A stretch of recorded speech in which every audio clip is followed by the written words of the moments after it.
Usapang super chat na tayo. Now, since sa pag-uusapan na din naman yung super chat, gaya nga na nasabi ko sa intro kanina, for 3 or 4 straight years na nasa YouTube ka as a live streamer, based sa playbook.co. Guys, kayo na lang mag-check sa playbook.co. Isa ka sa mga top super chatted Filipino YouTubers. Super chatted, super... Na-check mo talaga yun? Oo, chinek ko talaga. Super thanks, super chat, super stickers combined.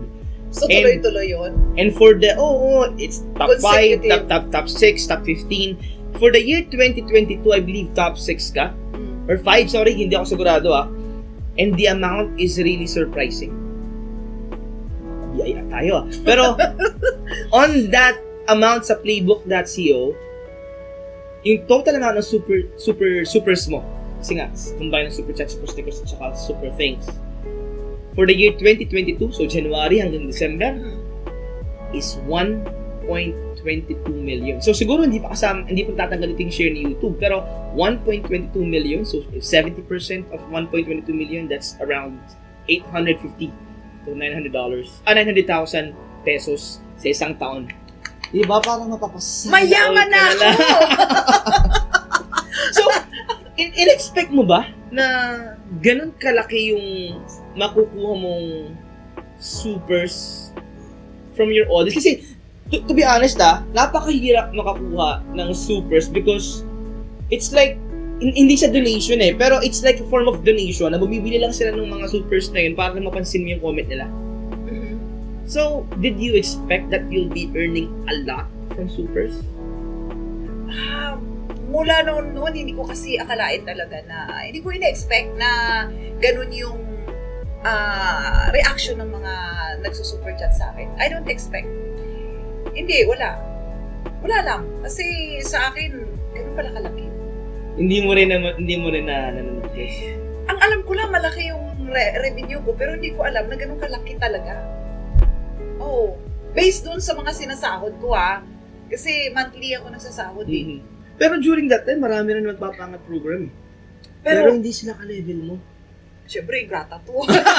So ano sa palagay mo yung meron ka? Kung bakit kapag nanonood ako sa'yo, napapasana all na lang ako sa dami ng pula at orange na nakikita ko. Kasi nakikita ko you're very natural. Hindi ka naman nagmamakaawa sa kanila. Hindi ka naman nasasabi sa kanila na hindi parang iniis ka mo sila. It's just pure natural na nagpapasaya ka lang, magpapa-good vibes ka lang. Pero, pag nag-umpisa na yung super chat, makikita mo, rainbow na yung makikita mo. Red, yellow, red, orange. Diba? So, ano sa palagay mo yung meron ka na you're able to convince people, your viewers, your fan base, to buy supers for you? Or yun nga, yung i-super ka? Ako rin, tinatanong ko yung sarili ko hanggang ngayon. Ano ba meron ako? Ang hirap, no? Actually, hindi ko alam. Sa panonood kasi, hindi ko naman masasabi ko ma-identify ko, pero it's something that I cannot replicate. Siguro charm, pero totoo yan. Kahit ako sa sarili ko, tinatanong ko hanggang ngayon, ano ba meron ako? Bakit napaka-fanatic itong mga nagsusuper chat sa akin? No? Kahit na ang dami ng mga negative na comments, ang dami na inaanuhan ako, nabudol ako, no? Na mukhang pera ako. Pero nandiyan pa rin sila.